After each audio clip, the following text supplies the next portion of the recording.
ચૈતર વસાવાની બીજી તારીખ પહેલાં તેના વકીલે કર્યો મોટો ધડાકો. લગાતાર તારીખ આપતા વખતે લડી લેવાના મૂડમાં દેખાઈ રહ્યા છે વકીલ સાહેબ. આને કહેવાય ચૈતર વસાવાનો પાવર. મિત્રો, ગુજરાતના રાજકારણમાં અને ખાસ કરીને આદિવાસી પટ્ટામાં અત્યારે જો કોઈ સૌથી વધુ ચર્ચિત મુદ્દો હોય તો તે છે એમએલએ ચૈતર વસાવાની જેલ મુક્તિ.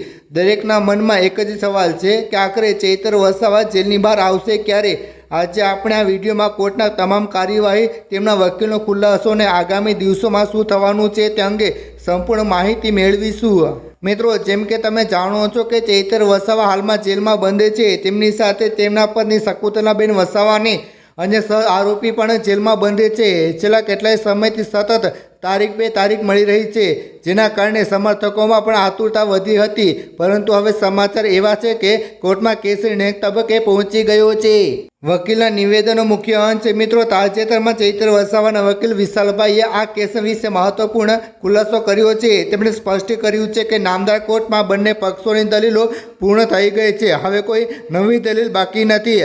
સુનાવણીની તારીખ કોર્ટે જામીન અરજી પર નિર્ણય લેવા માટે 22 તારીખ નક્કી કરી છે. હવે 22 તારીખે જ સ્પષ્ટ થશે કે શકુંતલાબેન વસાવાને અન્ય સહ આરોપીઓને જામીન મળે છે કે નહીં. વકીલનો આત્મવિશ્વાસ. મિત્રો, વકીલ વિશાલભાઈએ વિશ્વાસ વ્યક્ત કર્યો છે કે આ કેસમાં તેમના અસલી ભૂમિકા નહીવતે છે, તેથી તેમને જામીન મેળવવાની પૂરેપૂરી શક્યતા છે. તેમણે એ પણ જણાવ્યું છે કે સજા વિરુદ્ધ તેમણે નામદાર હાઈકોર્ટમાં અપીલ પણ દાખલ કરી દીધી છે.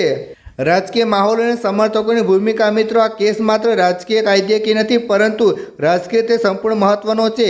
ચૈતર વસાવાનો આદિવાસીઓમાં જે પ્રભુત્વ છે તેના કારણે સત્તાધારી પક્ષમાં પણ ક્યાંક ને ક્યાંક ડર જોવા મળી રહ્યો છે તેવી ચર્ચાઓ રાજકીય ગલિયારોમાં ચાલી રહી છે. આગામી 24 તારીખે આદિવાસી સમાજ અને આમ આદમી પાર્ટી દ્વારા ચૈતર વસાવાના સમર્થનમાં એક મોટો સભાનું આયોજન કરવામાં આવ્યું છે. આ મહાસભા દર્શાવે છે કે લોકો તેમની મુક્તિ માટે કેટલા આતુર છે. આગળ શું થશે? હવે આપણી પાસે મુખ્ય બે ઘટનાઓ છે. પહેલું, 24 તારીખે સમર્થકોનું શક્તિ પ્રદર્શન. બીજું, 22 તારીખ કોર્ટનો મહત્વનો નિર્ણય. જો 22 તારીખે તેમના પત્નીને સહ આરોપીને જામીન મળે છે તો ચૈતર વસાવાની મુક્તિનો માર્ગ મોકળો થઈ જશે. ત્યારબાદ જ તેમની પોતાની જામીન અરજી પર આગળની કાર્યવાહી થશે.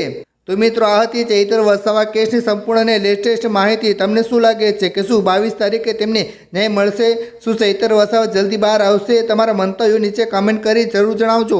અમે તમને કેસની દરેક અપડેટ સતત પહોંચાડતા રહીશું. વધુ માહિતી મેળવવા માટે અમારી ચેનલને હમણાં જ સબસ્ક્રાઈબ કરો અને વિડીયોને લાઇક કરો અને તમારા મિત્રો સાથે શેર કરો. ફેસબુક, વોટ્સઅપ પર ફેલાવી દો, લોકોને દેખાડો, જેથી કરીને બધાને જાણતા કે ખરેખર આ કેસમાં શું રમત રમાઈ રહી છે. ધન્યવાદ.